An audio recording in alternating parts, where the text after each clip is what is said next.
All right, it's recording. So I want to give you some quick information on our guest today before we jump in. Tiziana has over 18 years of experience in our industry. She is a professor at Platt College teaching different classes in graphic design, web design, front end, and UX. And she has twice been the recipient of the Teacher of the Year award. Beyond teaching, she does freelance work, consultant work in the industry, and is getting her master's of media psychology. Today, she will be talking to us about ethics in design. And with all that said, welcome, Tiziana. I'm going to hand over the presentation to you. Okay, thank you.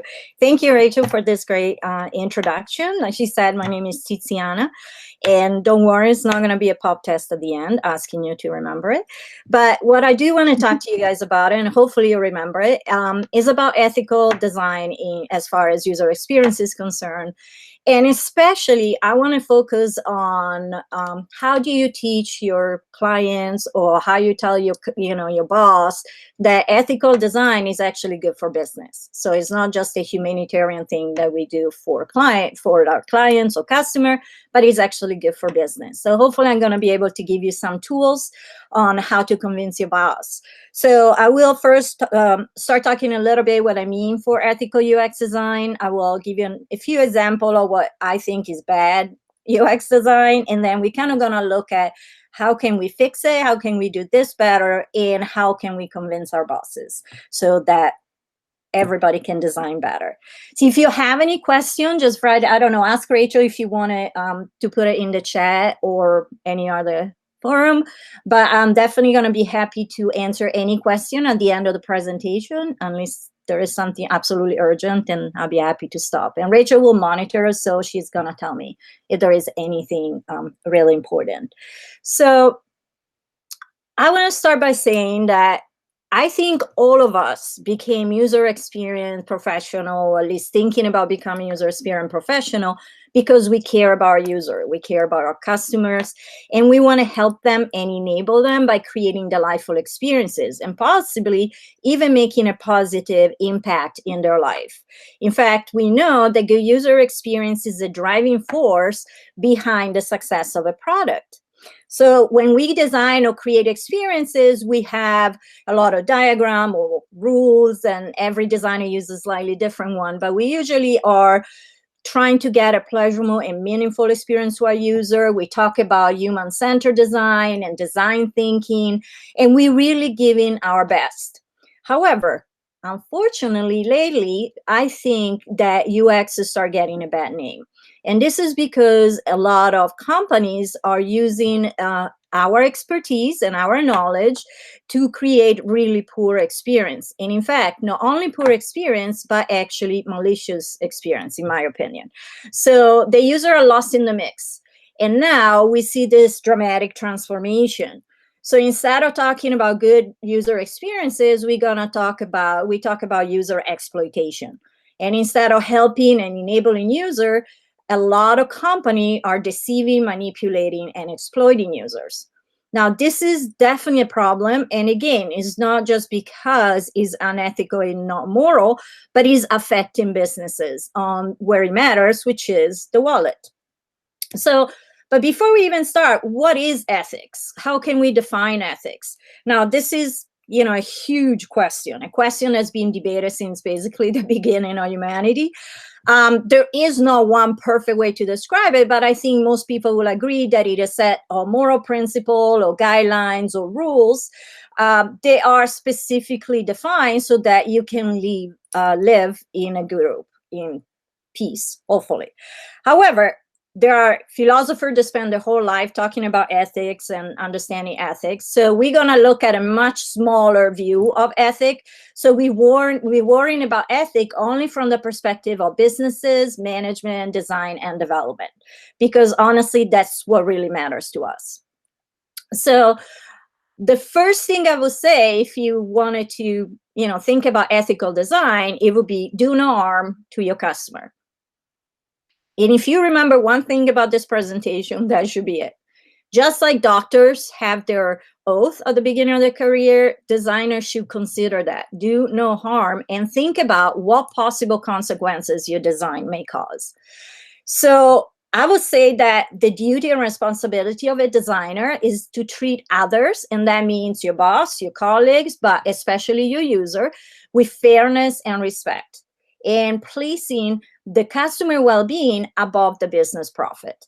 Of course, to be a successful project, it needs to be a nice mix between helping the customer and helping the business. Otherwise, it's more of a side project. It's not a commercial product.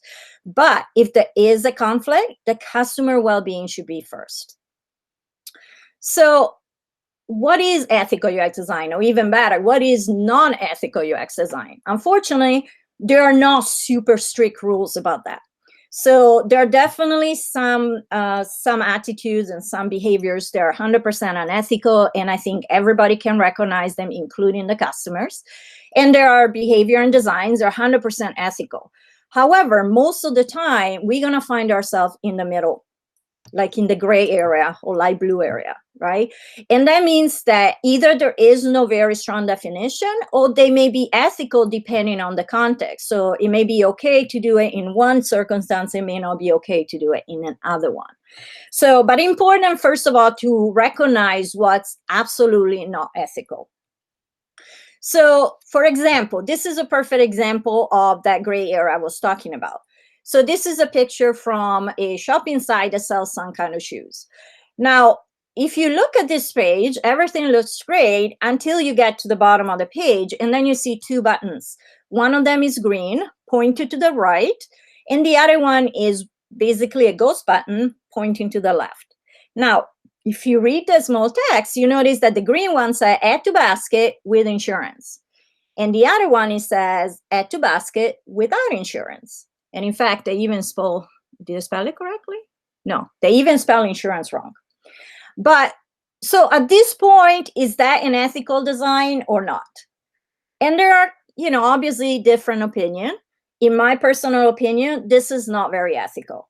And this is because it takes advantage of the fact that people are attracted to brighter color, and we're used to think about moving to the next step as moving to the right side. So I think a lot of people will click on add to basket without really reading it, and they're gonna end up buying insurance without noticing. So the ethical thing to do, it would be to have one single button say add to basket, and then maybe an extra checkbox say, do you want to add insurance? That obviously will benefit the customer, but it also will benefit the business, because what if you buy shoes with insurance and you don't want it? Guess what's happening? People will start calling customer service or return the shoes. They were really upset about it because they didn't realize they do it. So all this is money that your client needs to pay.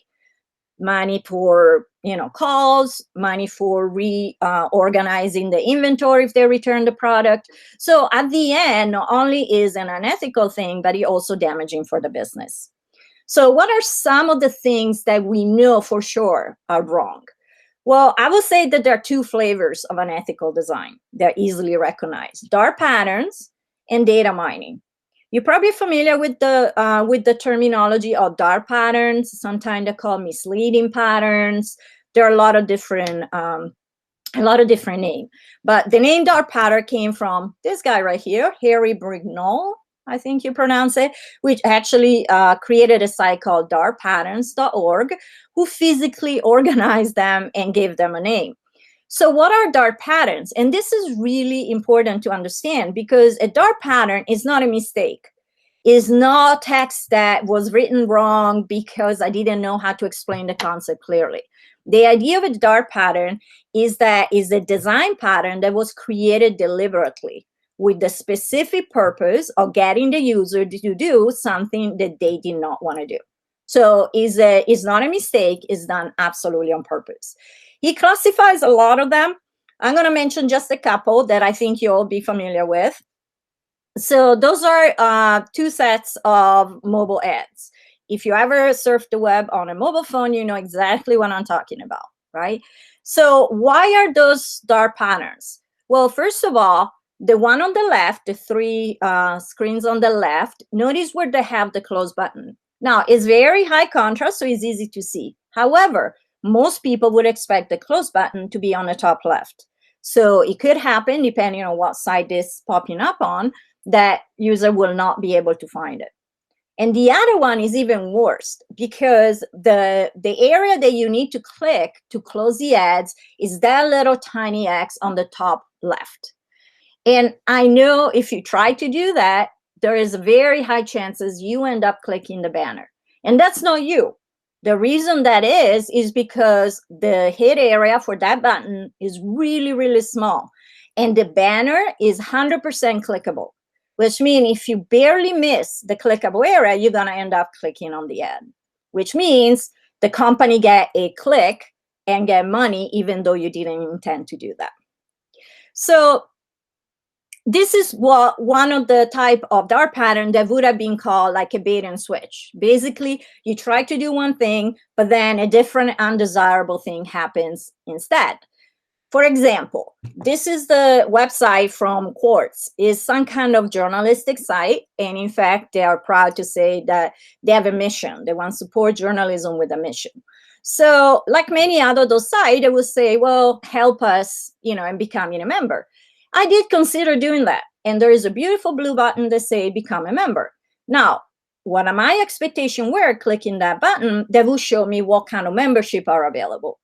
But I was wrong, because when I clicked that button, this is what I saw, meaning to be able to see my plans and pricing, I have to enter my email. And I can't see the price unless I enter my email. And therefore, I agree to the policy so that they can send me advertisement. This is definitely a bait and switch, because I wanted to help them out. I was very convinced, but I want to know how much it costs. And I can't do that until I agree to get spam from them. Another very common one is called a trick question. A trick question is an option or a choice or a field that is explained so confusingly that you don't understand what you're supposed to do. Now, I'm not even going to get into why the form is badly designed, but if you look at the two checkboxes at the bottom, notice that the first one says, please do not send me details of product and offer. Okay? So, oh, this is another example. And the second one is said, please send. So the two identical checkboxes do the exact opposite thing. The first one, you have to check it so you don't get whatever offers. And the second one, you have to check it if you want it. This is incredibly confusing. And I think the example on top is even more confusing, because it says, if you do not want to receive the communication, please tick the box. Now, they can justify and say, hey, look, I bolded do not, and I bold please tick the button. So I did everything right. But in reality, most people spend time on other websites. And therefore, usually checking a box means send me spam or send me email. So the fact that they're using a very common convention and twist it, make it a trick question. This is one example of Roach Motel. You probably heard it a lot. Usually Amazon is used as an example of a Roach Motel. The idea is it's very easy to enter in a situation and very hard to get out. So you make a membership to a site and then it's almost impossible to cancel, things like that. But I particularly like this one because this is supposed to be a ticket special bonus. After I bought my ticket, keep in mind, that happens after I already bought my ticket and paid my money. My offer, my free offer, is to get a year subscription to Rolling Stone. Now, if you do not want the subscription, you have to contact the customer service, or you can go to their website, click on customer service, or, and say, I want to opt out. But there is more. If you opt out, you can ask for a rebate of $12.95 subscription value. So basically, they have charged me $12.95 for a subscription that I probably don't even want. And if I wanted to get a refund, I have to send a form within 30 days in an actual mailing address. So I can't do it online. I actually had to send a letter or a form. I had to print it out, and I had to send it to a PO box and hoping then maybe they're going to send me a refund. And I can tell you that I usually very careful of those things, but it did happen to me. I didn't even notice why was I getting Rolling Stone until I went back and I actually saw it. So this is a perfect example of roach hotel. Now, I'm sure you're all familiar with confirm shaming. You may not call it that name, but those are those really annoying pop-up or overlay that come up and say, hey, win $1,000 shopping spree. And instead of letting you say, no, I don't care, you have to click on something that says, no, thank you, I don't want $1,000. Or even worse, and I think this is probably the absolutely worst case I ever seen, and it's wrong in so many levels. So it would say, hey, would you like to become an SEO badass? And you can say, yes, please make me one. Or, no, I want to continue dwelling in my mom's basement. So again, I'm not even going to get into like the sexism and fat shaming and all this other stuff and stereotyping. But in general, how are you going to feel if you click no?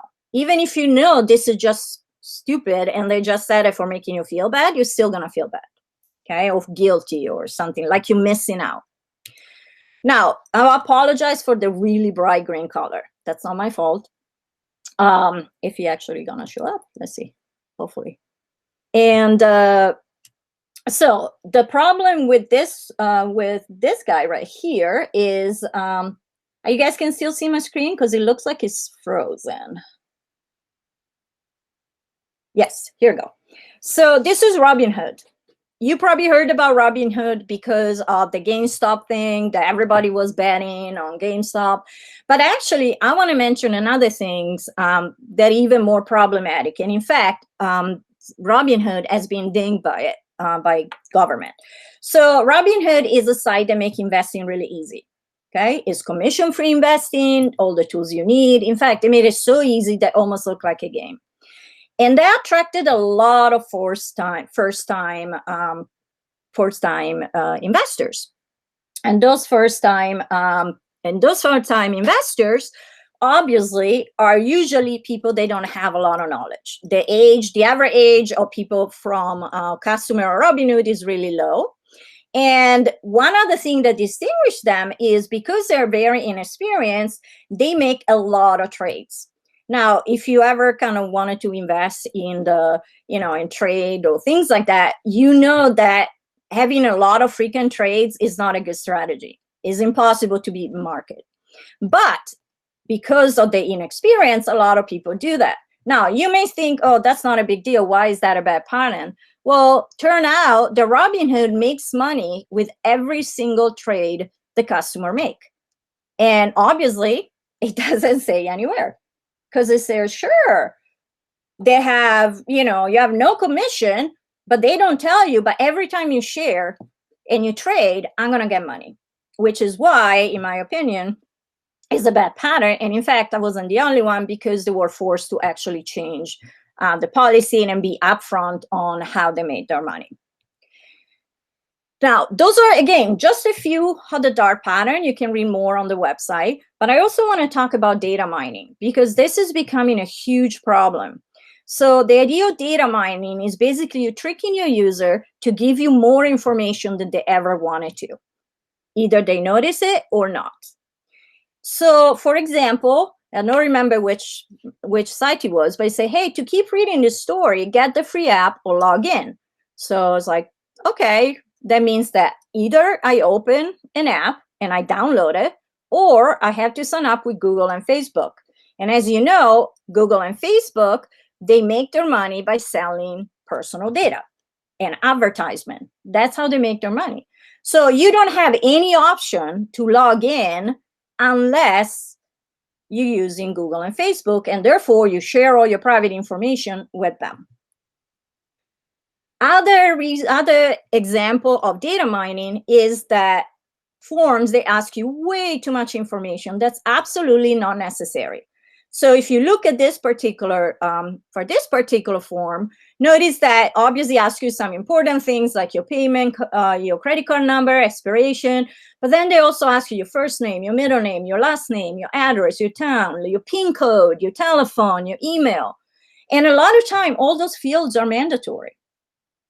And sometimes those data can put you at risk.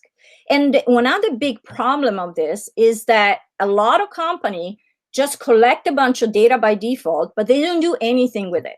However, it's still sitting on the server, which means if they get hacked or if they bankrupt and somebody buy them, they're gonna have access to all that data, and maybe they will decide to use it. That's why it's not a good idea. Plus, again, from a business standpoint, if you see a form like this, you really want to give up. You don't want to fill it out. And my favorite part, cookies. Woo! Everybody loves cookies, right? But not the one on a website. And I had to say, everybody hates banners that ask you about cookies as well. But it's very important to understand, because I can tell you that even from people in this business, there is a huge amount of confusion about what cookies are, what's functional cookies, what the difference is. So it's important you understanding, especially because then you can protect yourself, right? So what are those privacy options and those cookie policy options? Well, the problem is that they should be clear and explain you exactly what happened, but in reality, they're misleading and confusing. And most of the time, people don't have the time or the desire to actually go through a huge page full of information, and they're just gonna click the X and leave. And by doing so, you're gonna agree to whatever policy the company decided. And surprise, surprise, a lot of companies have really bad defaults as far as privacy is concerned, okay? And even something really simple, like this banner at the bottom say accept all or denial. Of course, accept all is the first option you see. And of course, when you're in a rush, you will accept it. And I've done that, even though I'm trying to be super careful about this kind of stuff. So what do sites do? Well, I'm going to show you a few examples because those are particularly bad. So this is from a company, I think it's called Abstract, and say your privacy, blah, blah, blah. And tell you kind of why they're using it, all that kind of stuff, which probably you're never going to read it. But you see there is a button that say manage setting. Of course, accept all cookies is the one that's more visible. But there is a button that say manage setting. If you do, that's what you find yourself with.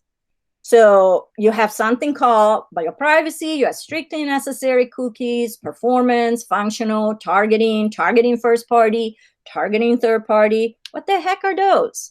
Well, strictly necessary cookies are the one that really help the website function. Those are the only one that they don't have to have permission to use. They help you remember what you put in your cart. They help you remember your login and things like that. Performance cookies usually are analytics. So they check in even in an anonymous format, they check in what you're doing.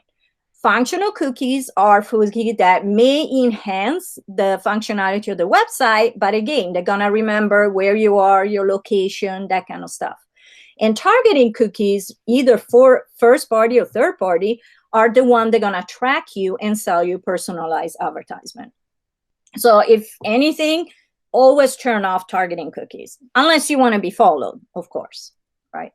So when I saw this site, I was very excited because there is a nice button, even if it's not very obvious, but it says, do not sell my information. That's awesome. That's exactly what I want. So my expectation is I click that button, the cookie banner goes away, but I'm wrong because that's what I get. And guess what? Look at the defaults. So strictly necessary cookies are always added. But performance cookies are on, online behavior advertising is on by default. Meaning, if I click accept, or even worse, I simply close the banner with the X, I accepted those kind of cookies. And this is another one that made me feel good for a while, and then I realized that it sucked. So again, customize is barely there. You can barely see it. And when you click customize, that's what you see, the thing behind it that say reject all. So that's awesome. I can actually reject all, except that button is not active. You can't click it. So you actually have to go through the whole page, change every setting, and then, even then, reject all is not clickable. You have to say save and continue. This is ridiculous, okay? Because by law, they need to give you the option, but they're trying to make it as hard as possible. This is probably my favorite example because check out the title of this article, Ethics in Web Design, right? So that's the article. And then you have, hey, learn more and customize your cookies. I was like, sure. And guess what? I can't read about it. I can learn all about how they're using my data and sell it, but there is no option except for accept. So not only they don't offer me the option that they need to, but also they made me waste my time. So, you know, and those are some of the worst examples. There are some sites that are doing better, but I barely seen, I think, a site that does the right thing. So the problem now is, okay, now you know what's bad and what's unethical. That's great. But remember all these other huge gray area in the middle? How do you know if something is ethical?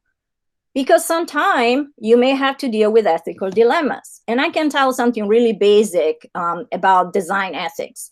Let's say that your client wants to design an ad for vaping. You may feel that vaping is really bad and you don't want to do it. Or you may feel that it's not a big deal. Or you may feel it's really bad, but if I do it, maybe I can have a contribution so that I can actually explain how bad it is. If I say no, maybe somebody else gonna do it and they're gonna hide even more how damaging it is. So those are just some of the dilemma you're gonna, deal with every day. But there is a very easy way to figure it out. Well, is that ethical or not? Kind of a rule of thumb. I love it how he calls it IRL versus URL. So in real life versus online. So imagine that what you're trying to do on your website is gonna happen in real life. So let's say your client wanted to put one of those really annoying overlay that say, hey, sign up for our newsletter as soon as somebody gets to the website. Now, they tell you that, hey, we get a lot of sign up at that point. And you may think, oh, that's a good thing. But think about if you're walking into a store. In fact, you try to walk into the store. And before you even can pass the door, a customer service person will stop you right away and say, hey, do you want to sign up for a newsletter? You have no idea what store it is. You don't know what kind of product they are, if you even care about it. So usually you will go to a different store. It's really, really annoying, right? In fact, it is even more annoying because let's say that you say, no, I don't want your 15%. Then you keep on going through the site and you realize, oh man, I really love this product. But now there's no way to get your 15% back unless you open the site on a different browser and try all over again. Okay, so again, not good for business and customers. So there are a lot of frameworks that designers come up with, and you can make your own. But the basic of all of them, the foundation, is that, again, you need to treat others, mainly your customer, with fairness and respect. So this is what is called the principle of good design, and have a link on the last slide, and I will post my slides so you can actually access, by Dr. Matthew Beard and Dr. Simon Longstaff.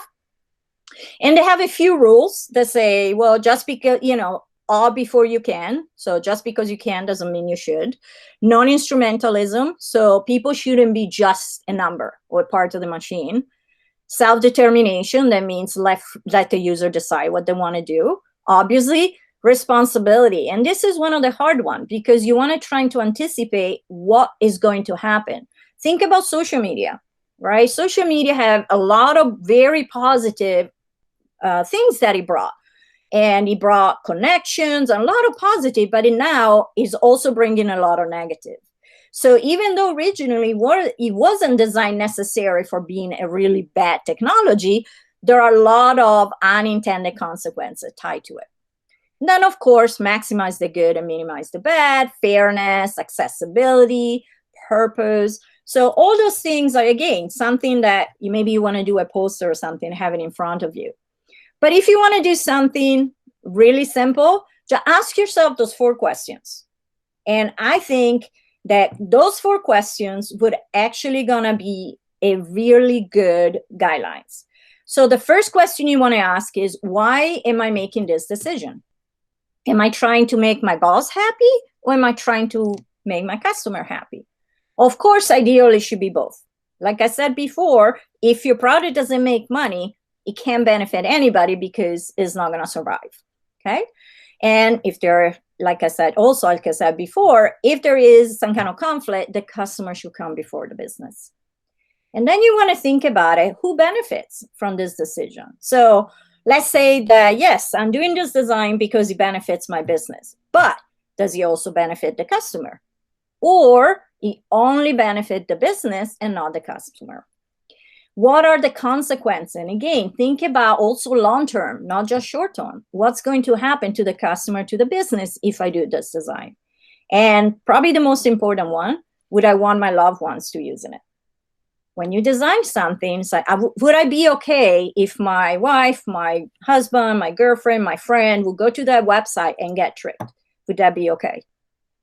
And that will definitely tell you everything you need to know about if it is ethical or not.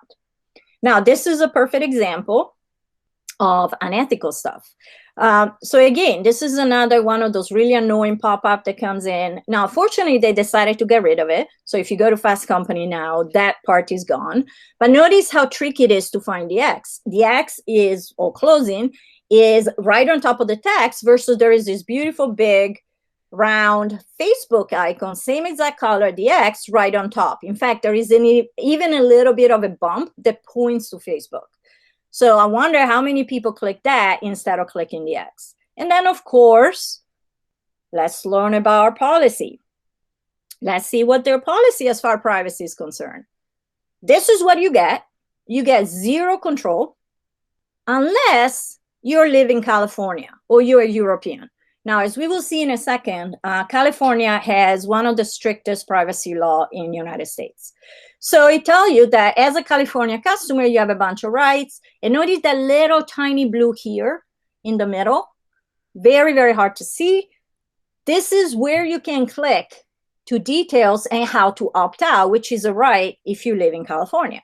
So if you click there, this is what you see. First of all, good luck reading this. And two, if you actually wanted to say, please send me my information and don't track me, you have to fill out this horrible form and hoping that they will listen to you. Once again, that's a roach motel. Make it super hard for me to get out. So how do you convince your boss? Let's get to that, the final part, which is really important because I'm sure you're now convinced that you want to do ethical work.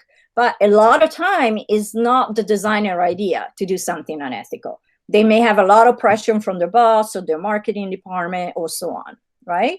So how do you convince your boss to do something ethical? Again, you want to remind them that ethical design is good for business. How do you do that? Well, this is some of the things you can tell them. That customers right now are very cynical, they're very savvy, and there's tons of choice. So customers are not naive anymore, or at least they're getting more and more savvy, and they will notice if you're trying to manipulate it.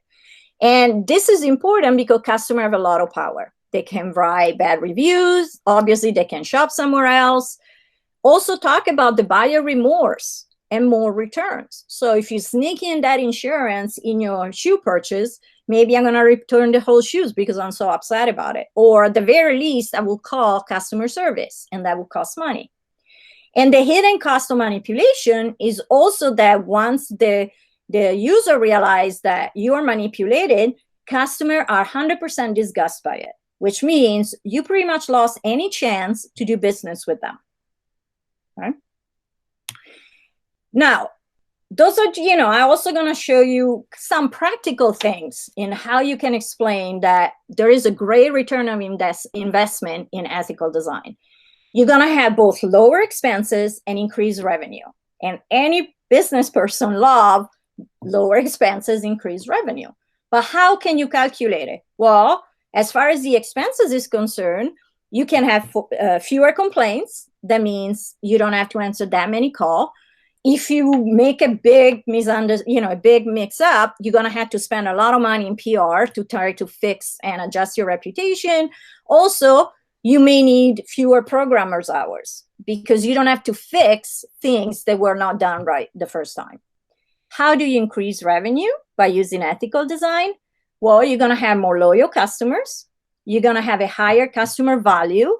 meaning they're gonna buy more from you, and probably free advertisement because they're gonna refer you to their friends. Just to see some numbers. And again, you can show your boss if you want to. 49% of customer, and I give you all the where the number come from, but about 49% of customer lose trust in a company that use manipulation. So about half of it. And I'm sure that as time goes by and people become more aware of manipulation, it's going to be higher and higher. If you increase your retention, basically customer that come back to you, of only 2%, as far as money is concerned, is equivalent to cut the cost by 10%. So a 2% increase in retaining your customer have the same monetary value than cutting costs by 10%. It's also 5 times more expensive to find a new customer than to keep an existing one. 5 times. And also, not only is harder to, it's more expensive to find a new customer, but also the probability of selling to a new customer is something between 5 and 20%. And some research even said that you need to contact someone about 6 to 7 times before they decide to buy from you. On the other hand, a returning customer, you probably have a probability of selling back to him or her about 60 to 70%. So much higher. And then, of course, after a bad experience, 30% of consumer will tell the company, 50% will tell their friends, and 15% will provide negative feedback online. And you can all do the math and figure it out how expensive that can be, right?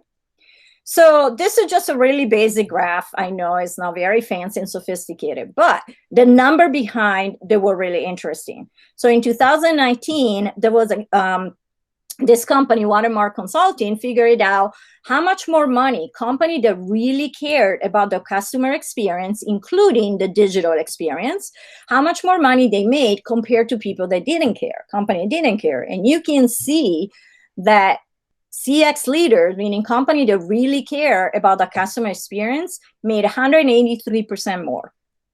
That's quite a bit, right? And if all else fail, your boss still doesn't want to do it, you can tell them they can avoid legal fees, because now there are more and more laws they are caring about privacy. The most famous one, the one you probably heard about it, is the Gdpr, which is the European privacy law. And of course, you can say, well, I don't live there, so who cares? Well, the European law covers any company whose customers and whose visitor come from Europe. So not only if your company is in Europe, but if any of your visitors are from Europe. If that's the case, you need to give them, there is a lot of rules and regulation. That's why you see those cookie banners or those kind of things. There is also what is called the Ccpa, or Children Online Privacy Protection Rule. This has been around for a while, but is only concerning children under 13, which is why Facebook and all the social media say that you cannot make an account if you're under 13. And the one you may never heard, because you don't live in California, is the CCPA, the California Consumer Privacy Act. This was actually established first in 2018 and is probably the closest you can get to the GDPR, which is the strictest privacy law. And one of the things that this law says that you have the right to refuse to be followed, you have the right to get your information, and you have the right to delete all the information. In fact, in 2020, they added a new part that actually condemned dark patterns, which it was really interesting. Now, of course, let's see how you can enforce it, but there can be serious legal repercussion. I don't know if you guys remember this when it happened when there was an upgrading to Windows 10. The first window that Windows 10 had, it was upgrading to Windows is free for a limited time. The only option is upgrade now or upgrade to now. No other option. What if you don't want to upgrade? Well, too bad for you, right? Then they have a different one that was even better, because you said, based on your Windows setting, your PC is scheduled to update right now, change the schedule here, but if you close this window, it would actually automatically update it for you. Now, obviously, this is very unethical, but it also costs Windows a lot of money, okay? Because a lot of people sue them in Illinois and other states, and they actually won. And so Microsoft is not allowed to do things so deceiving, and he had to pay quite a bit of money because of this. So this is a very strong legal consequence. Amazon is another one that is pretty much in hot water. And they change it all the time. This was their process in February. So honestly, I haven't checked it to see if they change it again. And this is already better than what it used to be. So to cancel your account, you cannot go to your account settings. So if you go to my account, there's nowhere where you can say cancel my account. You have to go to the bottom of the page and find help. Then when you get help, you get a bunch of information all the way to the bottom of the page. There's something that say managing your account. If you click manage your account, then you finally see end your Amazon Prime membership. All right, I'm done, right? Wrong. When you get there, you say, well, you can end it by selecting a membership, but remember that everything will be canceled. I was like, okay, fine, I want to end membership. Are you sure? You saved $234 in shipping fee. Are you sure you want to do that? And look at, remind me later, keep my benefits, and remind me 3 days before my membership renews. And honestly, I stopped here because I really didn't want to cancel my account. But I wouldn't be surprised if I say cancel my benefit, which by the way is sandwiched in between two other buttons. It would have asked me something else again. In fact, notice the 3 steps on top. That was only step number 1. So that means there was probably 2 more steps before I can actually cancel. Now, this can be an inconvenience, but a consumer group in Norway actually started suing at the beginning of this year. You sue Amazon Prime cancellation process, proclaiming that is purposely made it very difficult so people will not cancel. Now, it's still going on, so I can't, still going on, so I cannot tell you who won. I'm hoping they will, but, okay. But I don't know. So there is a couple of things you can do if your boss agrees, right? You can move towards using the right key performance indicator, also called KPI. Every company measures those. And the typical one is how many clicks you get, the page view, the average time, signups, things like that. Those are not really good metrics, because what does it mean if somebody click a lot on your site? Maybe they can't find what they're looking for. Or if they're spending a lot of time on a page, maybe they're completely confused. They have no idea what they're doing. So those are not really telling you anything about your customer. But how about doing something more meaningful, like look if you actually make more money after you change to design. How many customers you're gonna retain? How you doing with cross-selling? How much does it cost for each customer? How much money you spend in expenses?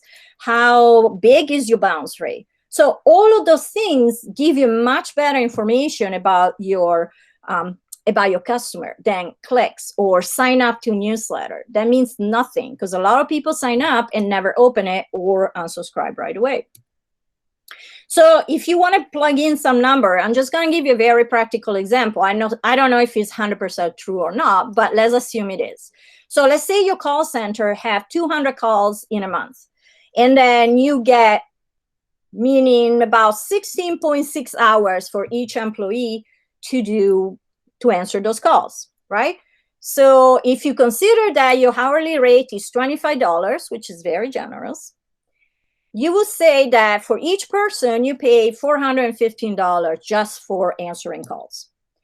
But now imagine that because you change your design and everything is a lot better, you have fewer calls, maybe just 50 fewer calls a month.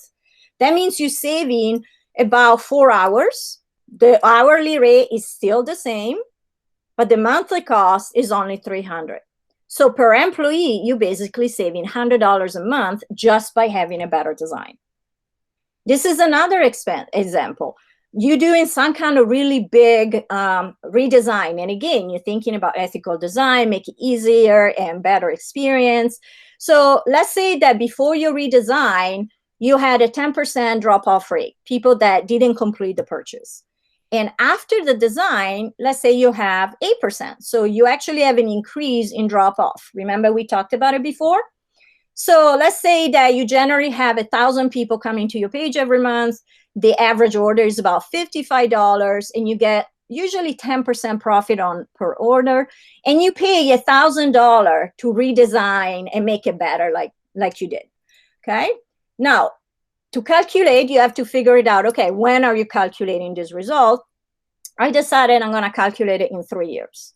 So if you do the math, what's going to happen is that you're going to end up earning about $2,600. You're going to basically, in 3 years, which is about $865 every year. The first year, you're probably going to make maybe even, it's not even 1-to-1 because you may make a little bit less than 1,000. But by at the end of the 3 years, your return on investment on that $1,000 that help you redesign is going to be about 3-to-1. So sure, you have to look forward, but that's a huge increase. So you're going to earn 3 times as much as you spent. That sounds pretty good for me. Okay. So to sum it up, ethical design is good for business because it reduces costs, it increases revenue, create loyal customer, keep company out of court, attract the best talent.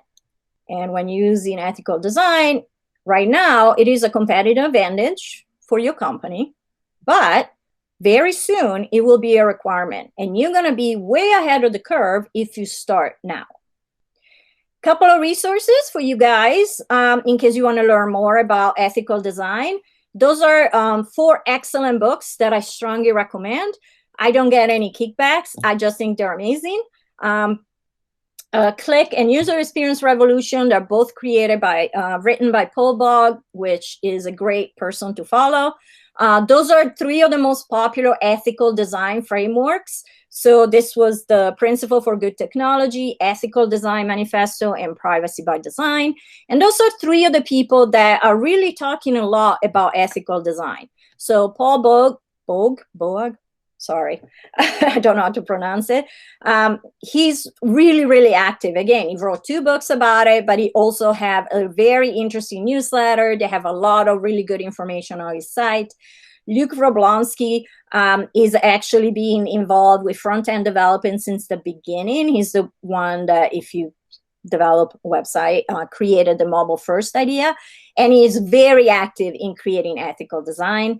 And Morten Rand Hendriksen also published a lot of articles about how we can actually design with ethics. So those are just to get you started, but I don't, if you want to know more, please contact me. I'll be happy to give you as many resources as you can.